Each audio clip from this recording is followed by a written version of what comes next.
wabarakatuh. Innal hamdalillah nahmaduhu wa nasta'inuhu wa nastaghfiruh wa na'udzu billahi min shururi anfusina wa min sayyiati a'malina. Man yahdihillahu fala mudilla lahu wa man yudlil fala hadiya lahu. Asyhadu an la ilaha illallah wa asyhadu anna Muhammadan abduhu wa rasuluh. Subhanaka la ilma lana illa ma 'allamtana innaka antal alimul hakim. Rabbi shrah li sadri wa yassir li amri wahlul 'uqdatam min lisani yafqahu qawli, amma ba'd. Alhamdulillah, syukur pada Allah Subhanahu wa taala dengan kekuatan dan masa yang Allah berikan kepada kita dipertemukan lagi dalam pengajian kita, pengajian fiqhul manhaj dalam mazhab Imam Syafi'i. Ya, kita masih dalam bab yang pertama, yaitu bab bersuci. Ya, bab bersuci ini agak panjang juga dibahaskan karena itu melibatkan kebersihan setiap orang muslim. Jadi pentingnya kita menitik beratkan tentang konsep bersuci kita nih, ya, karena bersuci ini sering saya beritahu sebelum ini melibatkan sahnya sholat kita ataupun tidak sah. Takut ibadat kita tidak diterima disebabkan wudhu kita tidak betul, ya, cara beristinja kita tidak betul, dan melibatkan sholat kita juga akan melibatkan tidak betul dan tidak diterima. Jadi bila mana tidak diterima, sia-sialah sholat kita, ya. Kita teruskan pula dalam bab wudu. Minggu lepas kita bahaskan bab wudu. Wudu pun sedia maklum, sudah ramai yang sudah tahu tentang cara berwudu. Minggu lepas kita bahaskan tentang tata cara wudu seperti mana yang dilakukan oleh Nabi. Jadi yang mana sudah kita tahu tentang tata cara sholat wudu Nabi, maka kita kena ikutlah usaha untuk macam mana cara wudu Nabi. Sudah tahulah bila mana kita ikut cara hidup Nabi, cara wudu dia, maka pahala itu berlipat kali ganda. Itu baru wudu. Kan belum lagi kita belajar sholat nanti, ikut bagaimana tata cara sholat Nabi, sifat sholat Nabi. Semua kita mesti ikut dia. So, memang Nabi Rasulullah itu dihantar untuk menyampaikan syariat Allah. Jadi syariat Allah itu yang punya itu Allah, yang tolong menyampaikan itu adalah Nabi Muhammad. Semua nabi-nabi sebelumnya pun sudah sampaikan syariat Allah, dan syariat terakhir adalah syariat yang disampaikan oleh Nabi Muhammad. Jadi kita mesti ikut cara dia. Nabi yang paling tahu apa yang hendak dikehendaki oleh Nabi. Jadi kita sebagai umatnya tinggal ikut sajalah. Jadi jangan banyak tanya, jangan banyak reka-reka sembarangan, jangan ditambah-tambah yang tidak pernah diikut Nabi. Paling afdalnya ikut saya macam dibuat oleh Nabi. Contoh yang kita baca sebelum ini, sunat selepas wudu, yaitu membaca doa selepas wudu. Kan? Asyhadu an la ilaha illallah wa asyhadu anna Muhammadan abduhu wa rasuluh. Allahumma ja'alni minat tawwabin wa ja'alni minal mutatahhirin. Dalam hadis itu seperti itu Nabi buat. Cuma ada yang menambahkan sedikit, wa ja'alni min ibadikas sholihin. Pun boleh juga kalau dia mau tambah. Cuma tidak afdal. Tidak afdal. Jadi sebagai penuntut ilmu ini paling bagus kita ambil yang paling afdal, sebab itu yang memang Nabi sebut. Nabi sebut sampai wa ja'alni minal mutatahhirin sampai itu. Dan Nabi tidak tambah wa ja'alni min ibadikas sholihin. Siapa menambahnya tidak juga berdosa, tapi afdalnya ambil seperti mana Nabi buat. Ya, seperti juga kita bab sholat nanti juga begitu. Lagi banyak yang mungkin orang-orang lain yang kita nampak dia tambah-tambah sendiri tata cara sholat dia. Contoh dia selepas salam, assalamualaikum warahmatullah, diangkatnya tangan sebelah kanannya. Bila salam sebelah kiri, diangkatnya tangan sebelah kiri. Tidak ada sandaran daripada hadis yang buat begitu. Maka perlunya ilmu. Bukannya terus sembahyang dengar-dengar orang cakap, tapi mesti belajar. Belajar itu wajib. Dan belajar itu pahit. Tidak ada belajar senang. Semua belajar susah. Mengantuk masa 1 jam, 2 jam. Kalau kita belajar di sekolah itu kita akan tengok tuh satu istilah tuh. Belajar itu pahit. Kejayaan itu manis. Ataupun cikgu itu cakap, kalau kamu tidak sabar menanggung peritnya peritnya belajar, kamu akan rasa peritnya bodoh. Nah, kalau kita tidak rasa peritnya belajar, tidak sabar menanggung peritnya, penatnya belajar, yang lagi perit nanti kita akan merasa kebodohan, perit lagi kebodohan. Contoh perkara-perkara begitulah, apatah lagi yang melibatkan agama nih. Nah, agama maksudnya dia tidak betul-betul ikut cara Nabi. Ada sih ditambah-tambah dia suka-sukanya begitu. Dan dia beranggapan bahwa sepatutnya Nabi mesti buat nih. Oh, nih, yang doanya sepatutnya sampai belakang nih. Kenapa Nabi tidak tambah sampai sini? Dia persoalkan dan Nabi, kenapa dia tidak tambah? Nabi itu dia cakap itu bukan berdasarkan kepala otak Nabi itu yang diwahyukan kepada Nabi. Jadi agama ini begitu suci dan perlu ikut syariat si pembuat syariat. Siapa pembuat syariat adalah Allah Subhanahu wa taala. Jadi semualah merangkumi FK yang kita belajar ini, kita belajar seperti mana ada sandaran dalilnya daripada Al-Qur'an dan hadis, ya. Oke, wudu kita masuk pula kepada perkara yang makruh dalam wudu. Dalam bahasa Arab maksudnya ditegah. Jadi makruh ini tidak batal wudu. Bila mana kita buat maksudnya mengurangkan pahala wudu kita. Jadi kalau kita buat dia tidaklah sampai membatalkan wudu itu. Cuma Nabi tidak buat perkara itu dalam ketika berwudu. Maka seeloknya kita tinggalkan. Tapi kalau kita terbuat juga maka dia tidak batal. Sebab makruh itu maksudnya ditegah. Perkara yang tidak boleh dibuat, yang ditegah, seeloknya kita tinggalkan ketika mengambil air wudu. Yang pertama adalah perkara-perkara yang makruh ketika berwudu adalah menggunakan air secara berlebihan atau membazirkan air. Yang disebut dalam bahasa Arabnya al-israf. Israf itu adalah membazir. Terlalu banyak air yang dia gunakan, maksudnya terlampau kuat pipe yang dia buka. Dan tidak boleh juga terlampau sedikit ataupun disebut sebagai taktir. Taktir itu terlalu sedikit. Apa pelan pula airnya? Maksudnya kita boleh agak-agak lah, ya. Kita boleh agak-agak. Dan dalam firman Allah Subhanahu wa taala, "Wala tusrifu innahu la yuhibbul musrifin." Maksudnya dan jangan pula kamu melampau. Sesungguhnya Allah tidak suka akan orang-orang yang melampaui batas. Maksudnya berlebih-lebihan. Berlebih-lebihan bermaksud melampaui had kesederhanaan yang biasa. Dan hadis Nabi SAW yang berbunyi innahu sayakunu fi hadhil ummati qaumun ya'taduna fi at-tahuri wa du'a. Akan ada di kalangan umatku golongan yang melampau ketika bersuci dan berdoa. Ini pun sudah kita bahaskan minggu lepas. Ya, doa juga tidak perlu lebih-lebih dan ketika bersuci juga kita tidak perlu lebih-lebih. Maksudnya kalau dia mandi wajib sekalipun tidaklah terlalu banyak air yang digunakan. Yang penting air itu sudah mengalir, sudah rata di atas tubuhnya, tubuh badan dia, anggota badan, maka sudah dikira sah. Tak perlu yang berlebih-lebihan. Maka itu perbuatan membazir. Ya.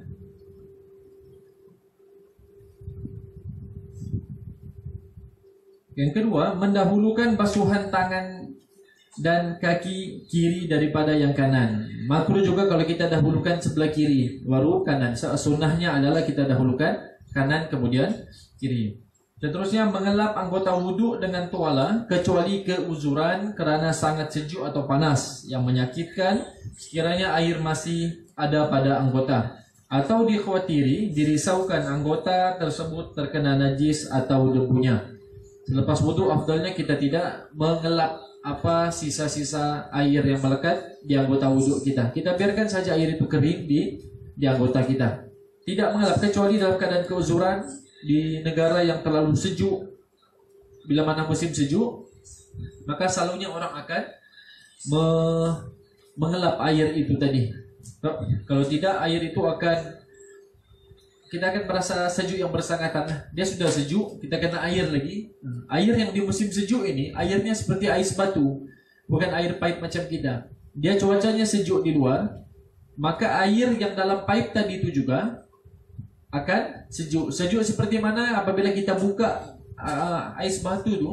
Es batu bila mana ada cair, yang air itu begitulah air di musim sejuk. Bagaimana kita wudhu guna air es batu yang cair tu. Nah, jadi sebab itulah bila mana orang lepas wudhu lepas musim sejuk itu dia akan lap terus. Sebab takut terlalu sejuk, sakit sejuknya. Tapi ada juga yang tempat yang memang ada sediakan pemanas air. dia kasih suam-suam airnya, macam kita di hotel kan ada air panas, air sejuk, dia kasih suam-suam supaya sedap kita punya selesa kita berwudu. Sama saja kalau terlalu panas, air dalam pipe itu akan terdedah dengan panas, maka yang keluar juga akan panas. Macam kita tes lah kan, kita buka satu pipe yang terdedah kena matahari, kalau kita buka terus, sejuk, apa nih? Terlalu panas, kita akan biar dahulu sekejap, keluar dulu panasnya baru kita berwudu. Jadi begitu yang musim sejuk, dia akan yang sejuk, kadang-kadang sampai tahap beku air itu di dalam. Ada satu kawan tuh begitu, kalau pipe itu pasang terang panaskan lagi, kasih panas pipe tuh, baru air dalam pipe itu mengalir, baru cair air dalam pipe tadi itu, sebab terlalu sejuk. Ya, bukan sejuk biasa ya. Kalau sejuk di kundasan masih boleh lagi, itu masih boleh. Ini sejuk yang tahap bukan 16 derajat Celcius. 16 derajat Celcius macam di kundasan Sabah ataupun Kimbaran Highland di Pahang sana. Tapi ini yang -1, -2, tahap es batu. Jadi contoh paling dekat kan es batu yang cair tuh, itu kita pakai. Apatah lagi kalau orang tinggal tuh yang rumahnya tidak ada karan ataupun pemanas airnya rosak, malam tuh pula dia mimpi basah ataupun berjunub bagi suami istri, dia mau mandi wajib pagi itu yang habis lah. Ya, terlalu sejuk. Bayangkan air es batu kok siram di badan betul, bukan sekadar siram tapi meratakan semua di badan, itu yang melompat lah. Itu namanya keuzuran yang dibenarkan untuk kita lap. Sejuknya bersangatan ya. Tapi kalau kita lap juga itu makruh ya. Kalau kita bahaskan ini yang makruh ditegah. Kalau dilap juga tidak batal. Ini berdasarkan hadis Nabi SAW. Anna Nabi SAW utiya bimandilin falam yamassahu. Maksudnya Nabi SAW dibawakan tuala kepadanya, tetapi baginda tidak mengelapnya. Pada satu masa dia wudu, dibagi tuala, tetapi Nabi tidak mengelapkan air wudu yang ada di anggota badannya tadi. Jadi bila mana Nabi tidak lap, kita ikutlah kan? Nabi tidak buat. Jadi aku ikutlah. So dia tahu apa yang dibuat oleh Nabi itu semua kejayaan. Nah, ya. Seterusnya menyimbah air ke muka kerana perbuatan itu bertentangan dengan kemuliaan muka tersebut. Anggota badan kita paling mulia di bahagian muka. Jadi kalau boleh jangan sampai kita pukul muka orang. Kita tumbuk mukanya apa semua. Itu anggota paling mulia di badan manusia adalah muka. Jadi untuk menjaga kemuliaan muka tadi, apabila kita basuh muka hendaklah membasuh air yang perlahan. Tidak maksudnya kita simbah air guna gayung baru kita simbah air di muka tadi, ya. Jadi seharusnya kita ikut sunnahnya, kita basuh seperti biasa. Ataupun ada pipe tadi kita tembak muka tadi. Seterusnya membasuh atau menyapu anggota wudhu lebih atau kurang daripada 3 kali dengan yakin. Hal ini berdasarkan hadis, selepas selesai berwudhu dengan membasuh atau menyapu anggotanya sebanyak 3 kali, baginda bersabda, hakadzal wudhu'u faman zada ala hada aw naqasa faqad asaa wa zalama. Maksudnya demikian cara berwudhu, sesiapa melebihi atau mengurangi bilangan ini, dia telah melakukan sesuatu yang tidak baik atau tidak betul. Nabi kadang berwuduk sekali, kadang dia berwuduk 2 kali, digulangi 2 kali, kadang dia berwuduk ulang sebanyak 3 kali. Tapi Nabi menyukai bilangan yang ganjil, yaitu bertiga-tiga, 3 kali 3 kali. Ya. Dan jangan pula kita suka-suka kasih kurang dengan sengaja, maka itu makruh. Dia tidak batal ya, Ustaz aku berwuduk basuh tangan 2 kali saja tadi, tidaklah batal, makruh. Tidak seperti mana yang Nabi sarankan. Dapat 3 kali, walaupun sekali pun tetap sah. Ya, yang batal wudhu nanti kita bahaskan.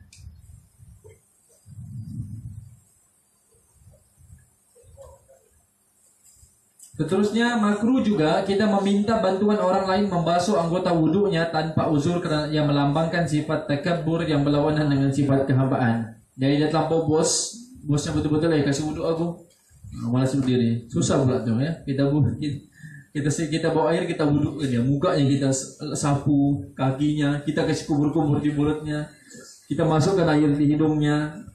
Itu sifat yang berlawanan, yaitu sifat takabbur. Dia boleh jadi jenis yang bangga diri begitulah, ya. Kecuali orang tuh uzur, orang sakit dan apa semua itu tidak mengapa. Ibu kita yang sakit, nenek kita yang sakit, susah untuk ke tandas, jangan suruh dia ke tandas. Kita bawakan besen kepada dia, kita wudhukan dia. Ya, wudhu ini cukup air sedikit pun oke sudah. Tidak perlu air yang mengalir. Air yang mengalir mesti mau pahit juga baru kita wudhu. Yang kita pakai besen tadi itu pun letak saja tangan kita di atas besen air tadi itu. Dan apa air yang melekat tadi, maka kita basuh tangannya. Bukan kita pakai pipe tuh basuh tangan nenek kita yang sakit, basuh begitu. Kalau begitu habis banjir tempat duduk. Contoh dia duduk di kursi roda, habis banjir di situ.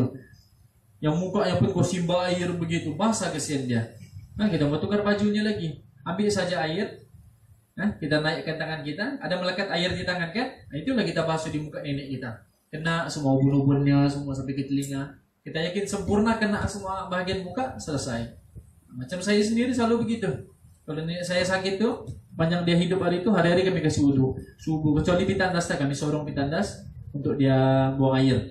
Kalau wudhu, begitu. Jadi dengan cara kita bantu nenek kita nih, orang-orang yang sakit nih, maksudnya di ujung-ujung usia dorang nih, itu kita perlu perhatikan terutama tentang sholat dorang.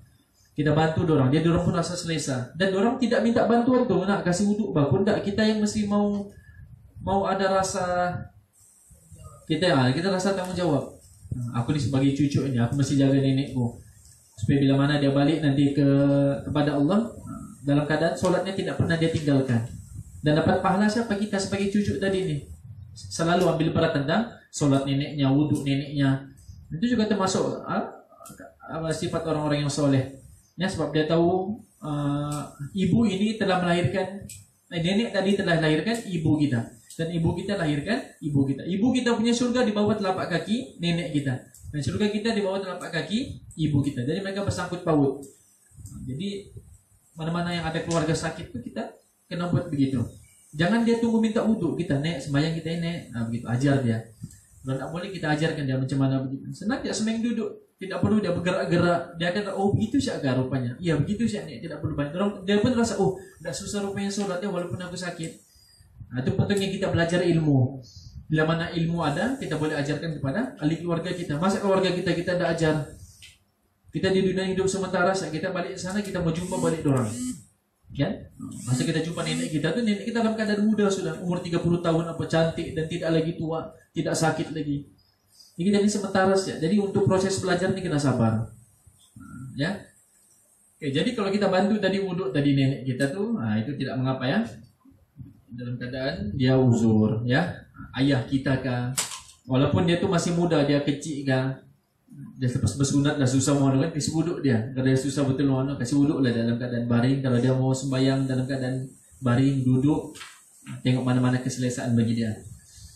Ya, jadi seterusnya melampau berkumur dan memasukkan air ke dalam hidung bagi orang yang berpuasa. Makruh bagi orang berpuasa dia berkumur-kumur secara berlebih-lebihan. Kita kumur-kumur sikit-sikit lah, takut termasuk kan, takut ditelannya sekali.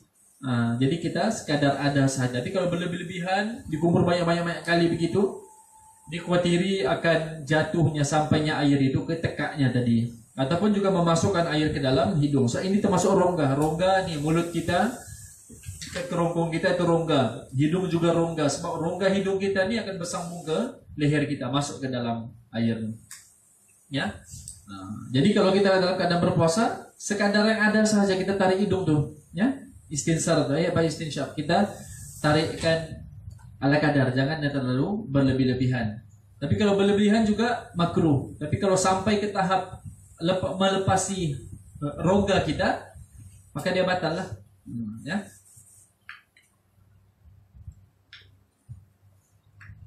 Itulah antara perkara yang perkara yang makruh ketiga. Berwudu. Kita tambahkan lagi contoh dia bercakap-cakap ketika wudu, perkara yang tidak penting. Tapi kalau dia bercakap juga dia tidak batal, cuma tidak afdal. Sebab tidak seperti itu Nabi lakukan. Nabi dah senyap-senyap begitu kan. Jadi kalau bercakap-cakap bukan perkara yang penting misalnya, dia tidak batal lah, tapi mengurangkan pahala wudu tadi. Afdalnya kita diam. Apa alasannya? Sebab Nabi diam.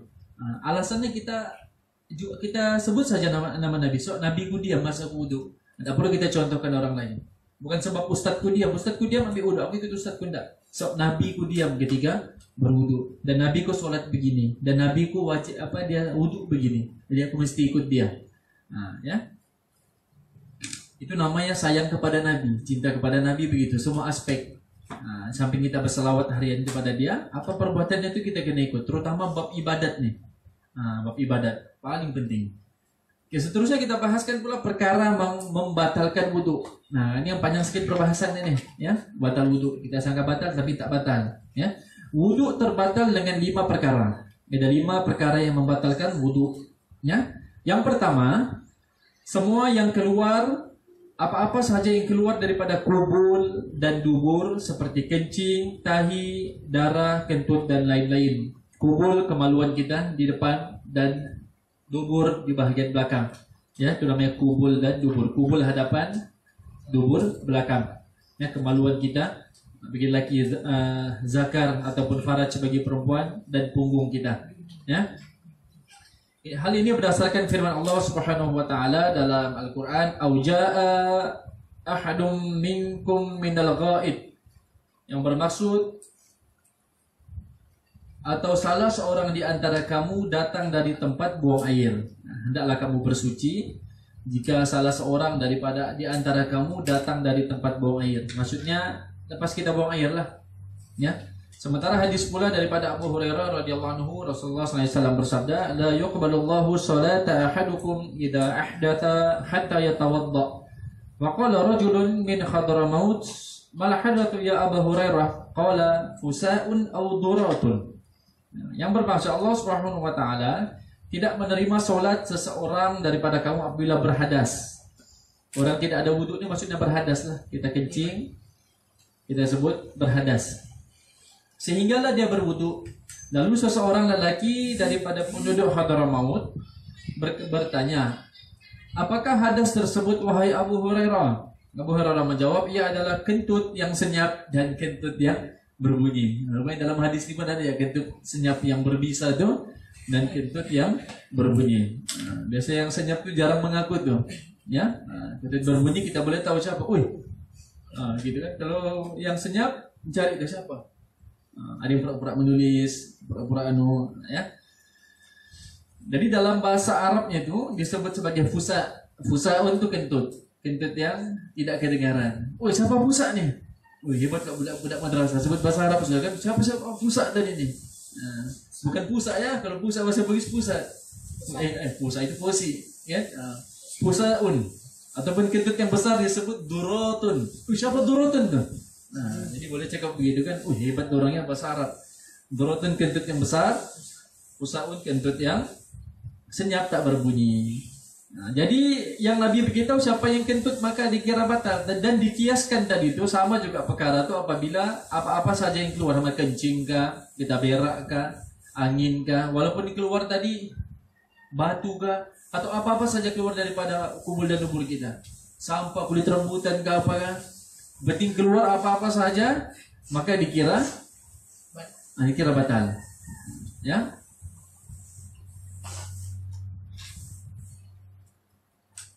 Jadi kalau kentut kita rasa kentut dalam yang menahan ketika sholat tuh, macam kentut maksudnya kentut dalam usus tuh. Kita mungkin tuh tapi tak jadi bunyi dalam perut. Itu namanya melepaskan angin tuh kita tahan dan dia terpecah dalam usus kita. Semua orang merasa tuh perut dalam masa kita biarkan angin tuh tidak keluar. Makanya satu penyakit dah. Tapi kita sholat kan, susah aja kita mau tahan.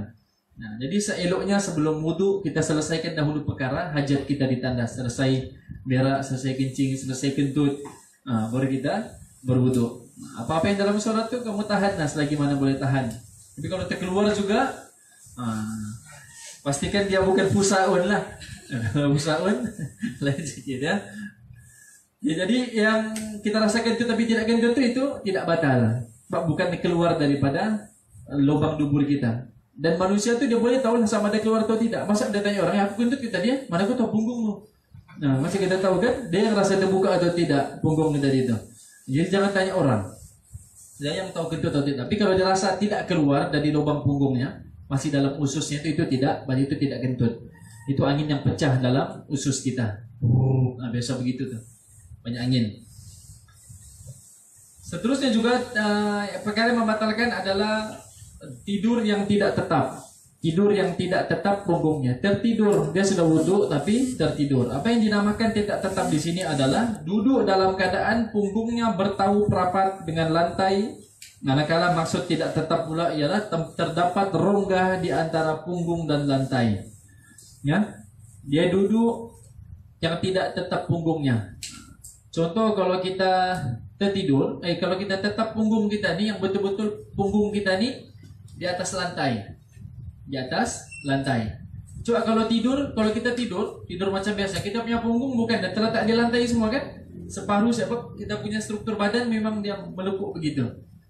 Jadi kalau kita tertidur dalam keadaan berwudu, tidur di atas katil, nah yang itu sudah pasti memang tidak rapatlah punggung kita di lantai. Maka itu batal. Walaupun kita tidak tahu kita kentut atau tidak, maka disebabkan perkara kita tidak tahu itulah, maka wudu tadi dikira batal. Ini dalam mazhab Imam Syafi'i. Nah, kalau mazhab lain ada yang batal tidak batal. Tapi kita bahaskan Imam Syafi'i saja supaya kita tidak keliru. Nah, utamatnya pegang saja mazhab Imam Syafi'i. Dan contoh kita tertidur dalam keadaan duduk ketika menunggu maghrib. Nah, kita tertidur, tapi punggung kita masih tetap di atas lantai. Kalau kita duduk sekarang macam saya duduk ini, punggung ini tetap di atas punggung. Sebab logiknya kalau punggung kita ini letak berampai di atas lantai, berletak, angin itu agak susah mau keluar. Terjepit kita punya lubang punggung tuh. Itu dari segi kajian dia. Tapi kalau terangkat satu punggung sebelah, maka akan mudah keluar angin. Seperti ada orang kentut diangkat sebelah punggungnya, baru keluar. So angin itu baru boleh buka lubang punggung tadi itu. Jadi dari segi kajian dia, logiknya begitu. Jadi kalau kau tidur dalam keadaan wudu, masih lagi yang tidak, masih kau punya punggung masih jak begitu, kau sedar masih jak begitu kau punya punggung, maka itu tidak batal lah. Kalau masa kau tersedar itu sudah sampai di bawah begini, sudah terjatuh, nah itu memanglah punggung kita sudah berubah tempatnya, terbuka sudah ada punya punggung. Yang penting kau duduk secara rapat begini, ketika duduk macam kamu sekarang nih, itu tidak mudah untuk kentut. Susah tuh kentut dalam keadaan duduk kan? Dalam keadaan duduk begini, tergepit dia. Nah, begitu. Itu maksudnya tidur yang tidak tetap. Senang kita paham kalau kau tidur di katil batal maksudnya masa tu kau wudu. Bila kau bangun mau isya ya kena wudu semula. Kalau kau duduk di sadar begini masih dekat begitu macam terlelap sedikit tidak bergerak, maka dia tidak batal. Tapi kalau masih ragu-ragu juga sila wudu semula. Sunnahnya juga kita tajdidul wudu, kita perbaharui wudu kita. Nah, ya. Dalam hadis Nabi, man nama falyatawadda. Sesiapa yang tidur dia hendaklah berwudu. Ya, adapun orang yang tidur dalam keadaan duduk yang tetap, wudunya tidak batal karena dia akan terasa sesuatu yang keluar daripada duburnya, ya, yang saya terangkan tadi. Seterusnya,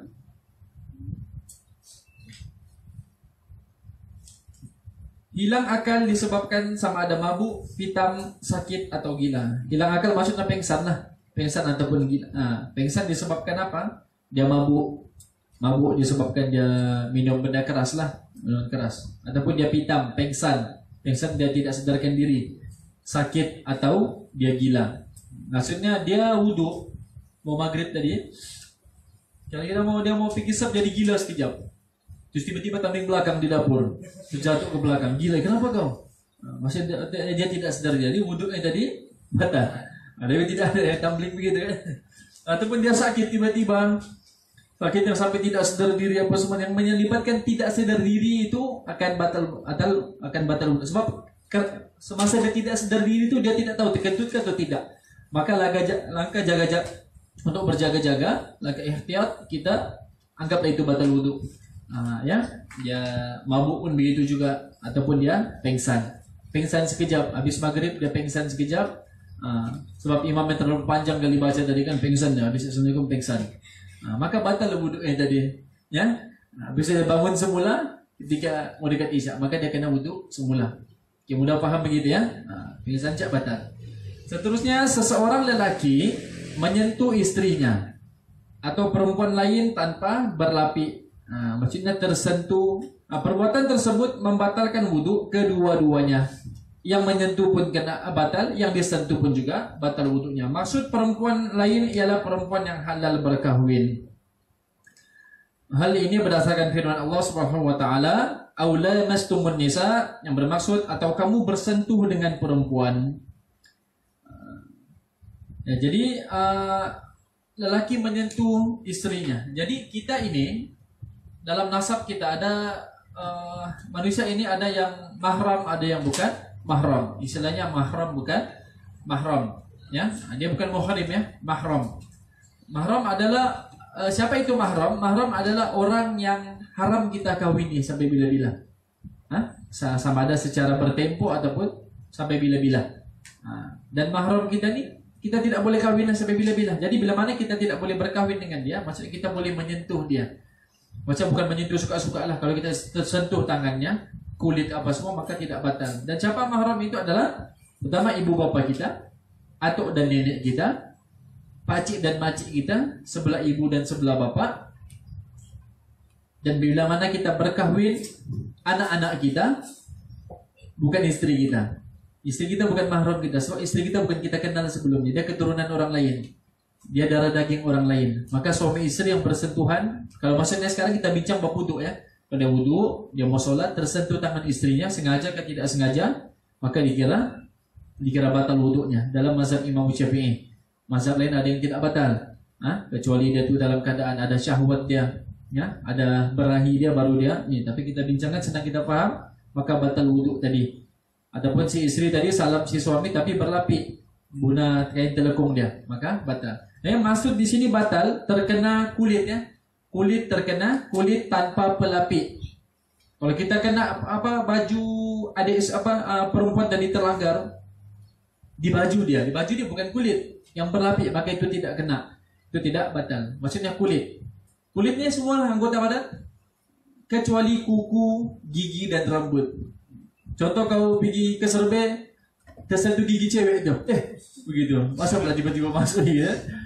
Tapi memang pecah lah muka kita situ. Ada laki yang lain kan, tiba-tiba aku sentuh mulutnya. Baru tim puasa lagi kick. Ya, jadi tersentuh tadi, terus kau tanya, terus kau telepon Ustaz batal aku Ustaz, ada aku terpegang tadi di serbi mulut orang ni. Nah ya, giginya lah. Tapi kalau juga ada keadaan begitu, gigi tidak termasuk kulit, maka itu tidak batal. Seperti juga kuku. Ya, yang cashier tadi itu, tempat jual tadi itu, mau ambil baki duit siling tu, kau pegang kukunya gitu. Cashier setiap pakai, cash batal keadaannya. Ya, maka dia ambil yang tempat komputer tu, habis kepala kita diampuknya ya. Okey, baru bagi-bagi baju madrasah lagi kamu kan? Kenapa lain tidak madrasah? Tadi di luar sentuh gigi, lepas bayar sentuh kulit. Kali di luar macik-macik tadi yang maciknya rambut lagi. Macik siap ingin rambut macik. Rambut tidak batal. Tapi tidaklah kita saja memegang orang kan? Ini maksudnya kalau terpegang apa begitu, itu tidak masuk kulit. Senang kita paham tersentuh kulit yang tidak berlapik, ya? Begitu. Jadi suami istri tadi, si ayah tadi tersentuh ibu istri tadi, maka batal wudu. Ya, jadi si istri dia boleh salam guna kain telekung tadi supaya tidak kena tangan si suami tadi. Ya, itu bukan mahram. Jadi yang mahram tadi itulah kita tersentuh adik-beradik tidak batal. Ya, tersentuh ibu bapa salam maka tidak batal wudu. Atuk dan nenek juga begitu. Dan anak-anak kita bila mana kita sudah berkahwin. Yang bukan mahram siapa? Bermula istri tadi dan adik-adik sepupu kita, sepupu-sepupu kita. Siapa sepupu kita? Kita lihat ayah kita. Siapa adik-beradik ayah kita? Semua kita kenalkan adik-beradik bapak kita tahu. Dan mereka ada anak-anak. Dan anak-anak itu sepupu sekali kita. Bila mana kita tersentuh orang maka batal wudu. Lelaki perempuan maksudnya, bukan lelaki dan lelaki. Lelaki perempuan. Kau ada kakak sepupu. Jadi baraya kau bersalam sama dia. Sudahlah yang tidak boleh bersalam, ada wudu di situ. Maka batal wudu kita. Walaupun kita mau salam dia dengan berlapik pun tidak boleh juga sebab dia bukan mahram kita. Sebab sepupu kita boleh kahwin dengan dia. Macam kalau ada sepupu cantik je kan. Apalagi sepupu yang jarang kau jumpa, cantik je sepupu ni. Sepupu tu boleh kita kahwini. Dia halal untuk kita kahwini. Kalau kita mau berkahwin sama dia lah maksudnya boleh. Sebab dia bukan mahram kita. Itu sepupu sekali. Apatah lagi sepupu 2 kali, 3 kali dan ke atas. Itu sudah membatalkan wudu. Dan bukan saja takut terpegang batal wudu, malahan kita bersentuhan untuk kita bersalaman juga tidak boleh. Begitu juga dengan sebelah ibu kita ada adik-beradik, ada anak buah dia, sepupu kita kan, bertandang ke rumah kita, maka kita tidak boleh kalau tersentuh tanpa pelapik, boleh paham ya, tanpa pelapik kulit kita, maka batal wudu. Dan semua sepupu itu bukan mahram kita. Jadi paling penting adalah anak perempuan. Bila mana dia sudah tahu dirinya sudah besar, ibu bapak sudah tahu anaknya sudah besar, sudah akil balik, sudah mengalami haid, umur 4 tahun, 5 tahun, 6 tahun, nampak sudah kematangannya sedikit, maka wajib sudah dia pakai tudung, pakai aurat, tutup aurat dengan sempurna. Apatah lagi yang kita di akhir zaman ini banyak kes-kes budak-budak kena rogol apa semua berpunca daripada itu. Semua itu fitnah berpunca daripada perempuan. Perempuan pembawa fitnah yang besar. Apabila kita nih ibu bapak ataupun kita nih sebagai abang, ada kakak, ada adik, kita tidak jaga dorang, bermain media sosial apa semua, maka mudahlah disuka-suka oleh lelaki lain. Sebab kita masa pula adik kita disuka orang lain mau kacau adik kita tidak mau. Begitu juga kita jangan kacau anak orang. Kalau kita tak mau adik kita dikacau, dia tak sudah kau makan, sebut I love you, jumpa kita begini, maka baik perkara tidak bagus. Sebab kan tidak ada ilmu agama di situ. Dia tak tahu keterbatasan aurat itu macam mana. Yang pacik-paciknya datang, masuk sepupunya datang masih biasa lagi begitu. Dia masih lagi pakai baju yang lengan pendek di rumah, mungkin yang seluar pendek, yang sendat, yang orang menengok itu pun boleh menaikkan syahwat. Itu kita punya zaman sekarang. Ujian kita zaman kita sekarang begitu. Jangan kita sangka kayak apa yang kaum Nabi Lut dulu yang homoseksual apa sekarang lagi teruk pading dorang. Cuma sekarang Allah tidak bagi azab terus direct, Allah tangguhkan semua. Buat akhir zaman ditangguhkan azab, tidak dikasih mati semua, tidak dikasih terbalik bumi, dikasih tempo semua. Nah, selagi mana kau hidup, begitu. Dulu kalau buat dari itu, pap terus kasih hancur, ada buat satu kasih hancur, kasih itu ke umat lain. Nah ya, jadi kita umat akhir zaman begitu, bahkan lagi teruk dari dorang. Ya, oke, itu tentang mahram tadi. Jadi kita kena tahu siapa yang bukan mahram kita. Ya, jadi ibu bapak kita salam itu tidak mengapa. Ya, jadi yang menyentuhnya batal, yang disentuh juga batal. Syaratnya begitu. Dan kena kulit tidak berlapik. Ya, begitu. Apa maksud mahram juga adalah mahram apabila kita lihatnya kita tidak ada perasaan. Emak kita tengok kita tidak ada perasaan suka, bahkan kita sayang. Kita sentuh macam mana pun mak kita salam kita tidak ada perasaan. Adik-beradik juga kita begitu. Biar kita pakai lelaki pakai bau khusus di rumah pergi tandas, kakak mau menengok sana kau. Paling gelik dia tengoknya kita. Dia juga kita kakak kita lepas dia mandi, dia cuma berkemban keluar daripada kita rasa biasa saja. Walaupun kakak kita ni orang cakap cantik, tapi tidak ada perasaan sama itu mahram kita. Allah sudah jatuhkan campakkan fitrah kita tu. Adik-beradik, kecuali dia tu memang sudah tak siuman. Dia itu pun dia suka juga, maka berlakulah semua mahram. Tapi hari ini juga penting juga begitu. Ya, walaupun yang kakak yang sudah akil balik apa semua, dia tidak boleh suka-suka berkemban di rumah. Ya, banyak kes-kes sumbang mahram. Si bapak buat begini, si anak buat begini, adik-beradik buat begini. Namanya pun akhir zaman. Banyak berita kita tengok kan? Itu berita yang kedapatan, berita yang tak kedapatan lagi banyak. Jadi di akhir zaman ini peganglah sunnah Nabi, gigit ya, guna gigi geraham. Nabi cakap, gigit kuat-kuat. Ingat senang kamu ikut agama Allah nih, ikut sunnah Nabi. Susah, banyak kita punya halangan-halangan di depan. Fitnah terbesar bagi lelaki, perempuan lah. Dia lah pemusnah kita. Tengok dia begini, cantik apa semua. Dan perempuan juga pemusnahnya lelaki. Jadi sama-sama mendatangkan fitnah. Tapi lagi besar adalah fitnah perempuan. Kecuali perempuan yang solehah. Ya. Oke, seterusnya menyentuh kemaluan manusia. Macam menyentuh barang orang lah. Ya.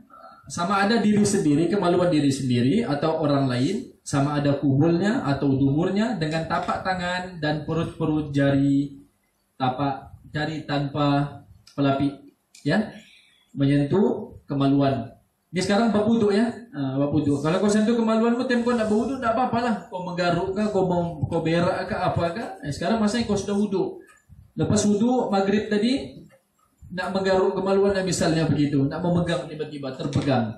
Jadi syaratnya itu batal adalah dia terpegang guna tapak tangan. Tapak tangan itu di bagian mana? Di bagian sini.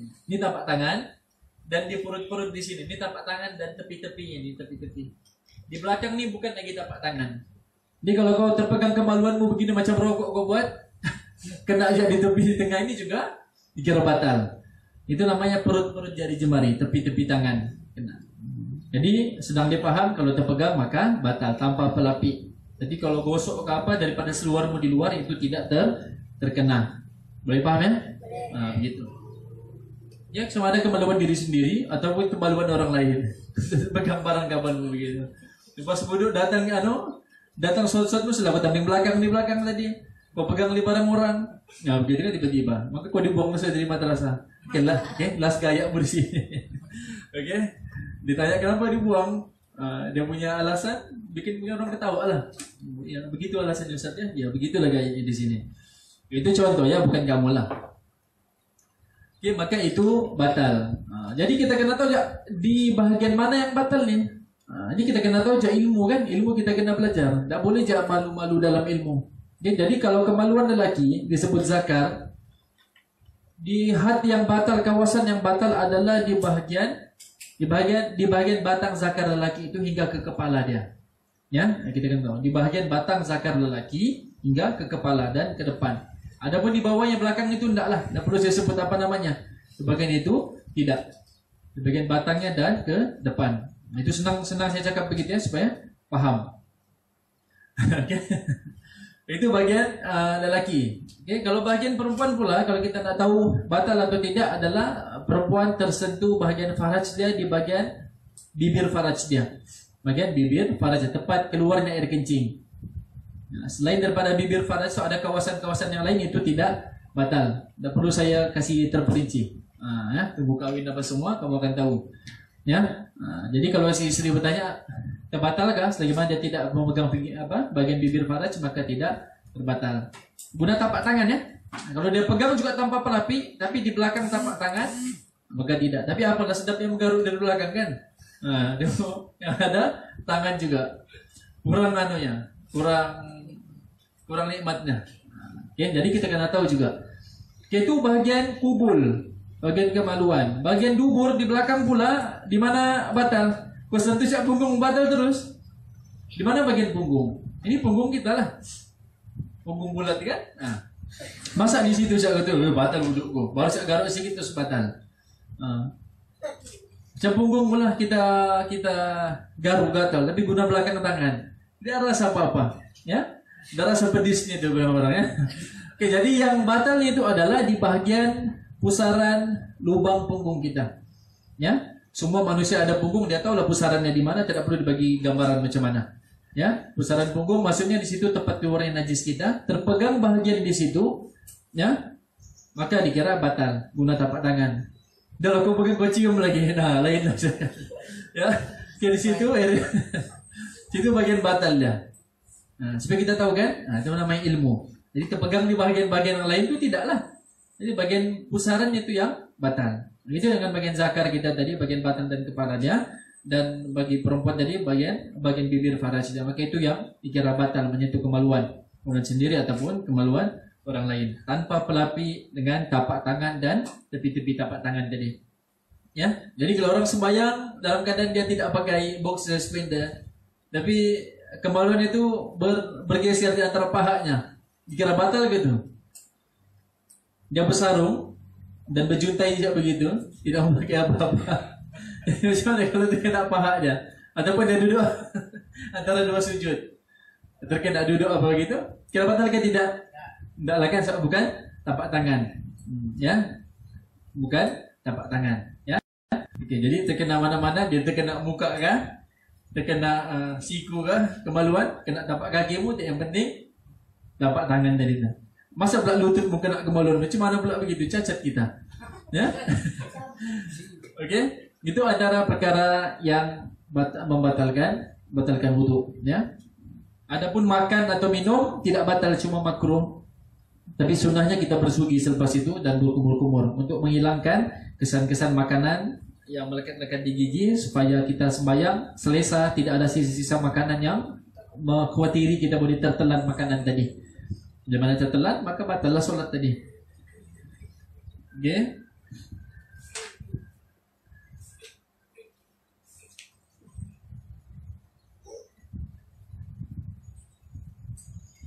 Seterusnya yang terakhir adalah perkara yang disyaratkan wudu. Untuk apa kita wudu ini untuk apa saja? Ya, yang pertama adalah solat. perkara yang mesti berwudu baru sah. Mesti ada wudu baru sah perkara tadi. Pertama adalah solat. Berdasarkan firman Allah, ya ayyuhalladzina amanu idza qumtum ila sholati faghsilu wujuhakum wa aydiyakum ila al-marafiq wamsahu bi ru'usikum wa arjulakum ila al-ka'bayn. Wahai orang-orang yang beriman, apabila kamu hendak mengerjakan sembahyang padahal kamu berhadas kecil, maka berwuduklah, yaitu basuhlah muka kamu dan kedua belah tangan kamu meliputi siku, sapulah sebahagian dari kepala kamu dan basuhlah kedua belah kaki kamu meliputi buku lali. Ya, jadi tidak sah solat itu apabila tidak berwudu. Nah, ataupun digantikan nanti dengan tayamum, kita akan masuk ke tayamum pula. Dalam hadis Nabi juga beritahu, la yuqbalullahu salata ahadikum idza ahdatha hatta yatawadda. Allah tidak menerima solat seseorang daripada kamu yang berhadas sehinggalah dia berwudu. Ya, sehingga dia berwudu. Kedua adalah tawaf keliling Ka'bah. Tawaf masih ada wudu. Tawaf keliling Ka'bah. Ini karena tawaf sama seperti solat yang diwajibkan bersuci sebelum melakukannya. Hal ini berdasarkan hadis at-tawafu haula al-baiti mithlu as-salati illa annakum tatakallamuna fihi faman takallama fihi falyatakallamanna illa bi khair. Yang bermaksud tawaf keliling Ka'bah sama seperti bersolat, kecuali kamu boleh bercakap ketika melakukannya. Solat ini sama juga, tawaf seperti solat. Kecuali berlainan kalau tawaf ini kita boleh bercakap-cakap lagi. Dan Nabi beritahu, siapa yang bercakap-cakap ketika tawaf itu, janganlah dia bercakap-cakap kecuali yang baik-baik sahaja.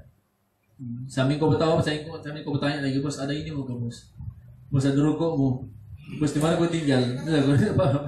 Ya, perkara yang baik-baik saja. Tapi mesti ada wudu. Kecuali lah kalau haji, kalau yang terlalu ramai begitu, maka kita ada fatwa yang membolehkan perempuan tadi. Maka kita di sana tuh sering berlanggar-langgar ketika tawaf tuh. Ya, kita kan pakai ihram yang tidak berlapi, yang tidak berjahit. Maka kita akan selalu tidak sengaja tersentuh macik-macik, tertolak orang. Nah, yang pernah pergi sana kita tahu lah tuh. Ya, maka itu takkan batal wudu, baru mau tawaf selesai 7 kali, balik di tempat wudu, bawa wudu lagi. Kali sampai sana bos kali terlanggar lagi. Sengaja tidak sengaja maka dia tetap batal. Maka itu ada hukum tersendirinya, ya. Kita boleh gunakan mazhab yang lain di situ.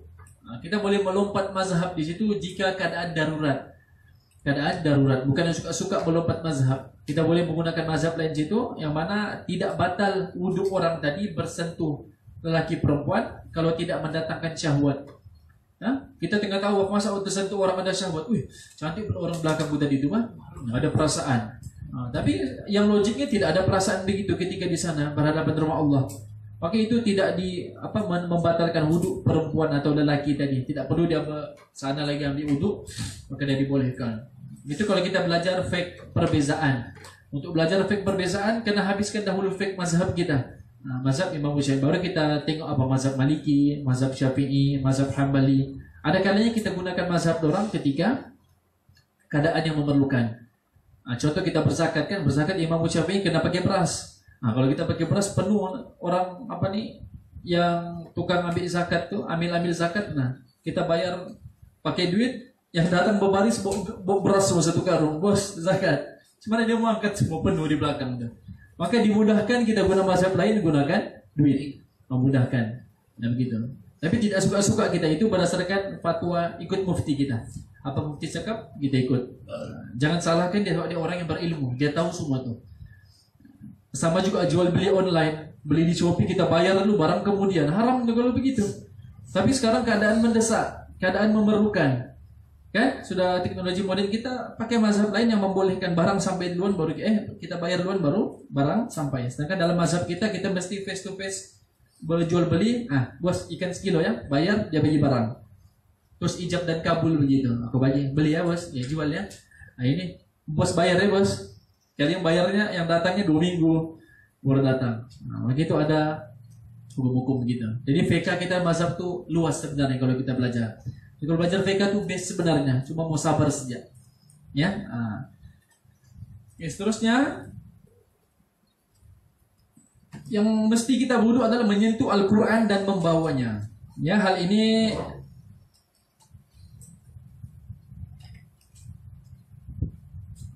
seperti itu.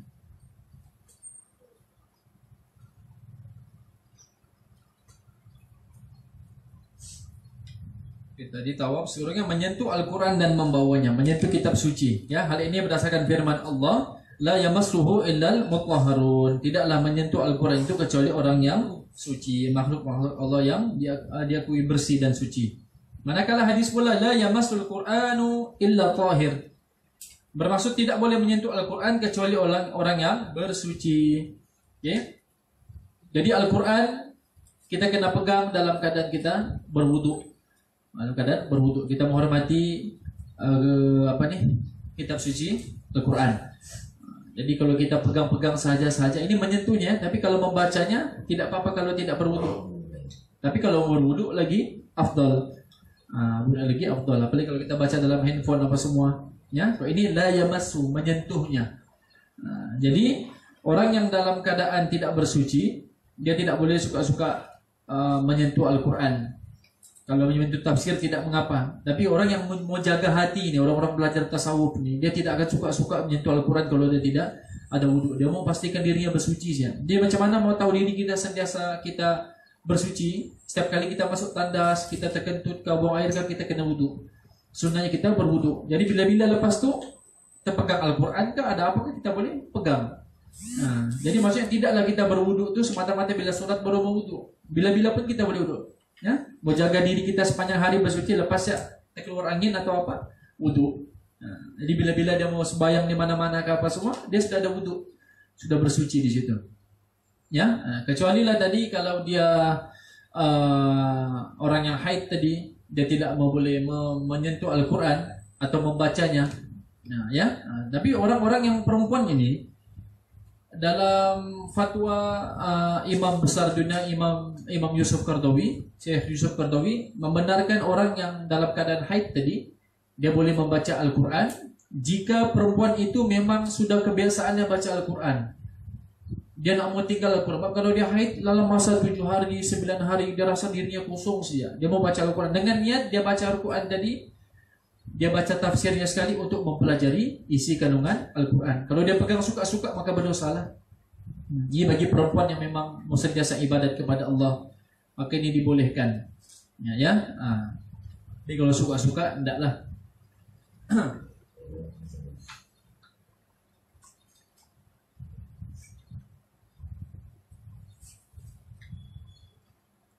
Maka selesailah bab wuduk kita, ya. Cara wuduk kita, sunah-sunah wuduk, yang makruhnya, yang batalnya. Bila mana kita belajar supaya lepasnya kita boleh yakin wuduk kita. Oh, lepas ni wuduk gue begini. Jadi belajar itu kita jadikanlah ilmu itu bermanfaat untuk diri kita. Karena hari-hari doa, Allahumma inni a'udzubika min ilmin la yanfa', wa min qalbin la yakhsha, wa min nafsin la tashba', wa min da'watin la yustajab laha. Ya Allah, aku berlindung daripada kau daripada ilmu yang tidak bermanfaat. Aku sudah belajar tapi aku tidak amalkan, itu tidak bermanfaat. Dia belajar itu, rupanya sunnah Nabi begini, sunnah berwudu begini, terus dia amalkan, itu namanya ilmu bermanfaat. Ilmu bermanfaat itulah yang akan salur ke kubur kita, terus bawa bekalan kita di kubur. Tapi kita tahu, tapi kita tidak amalkan, maka ilmu itu sia-sia. Jadi karena ada dalam hati kita, kayak aku mau try nih. Kalaupun 10 sunnah tu ambillah 2 daripadanya, tidak perlu sekali semua. Siapa yang ambil semua lagi bagus. Tapi sekurang-kurangnya adalah 1 dia amal harinya, besok tambah lagi 1. Lepas ni masuk tandas ada sudah doanya, keluar tandas ada sudah doanya, masuk kaki kiri, keluar kaki kanan. Barulah hidup kita ini diberkati. Barulah berhak untuk dapat syafaat Nabi. Barulah berhak syafaat Nabi. Bukannya kita ni mesti mau mesti besar banyak baru berjubah ikut sunnah Nabi. Banyak sunnah yang lagi besar tu dalam beribadat. Masuk tandas, masjid, keluar masjid, doa-doa harian itu juga sunnah-sunnah yang besar. Jadi kena diamalkan. Ya, tawakan rasa tenang saja tu. Sebab setiap doa-doa kita tu adalah balik-balik minta sama Allah, balik-balik minta sama Allah. Allah tidak jemu mendengar doa-doa hambanya. Biar kau balik-balik minta. Berbeza manusia, ya, balik kau minta. Allah tidak jemu. Tapi kalau kau minta akan nak minta, Allah tak kisah. Allah tak pandang pun kau. Allah tak pandang pun kita.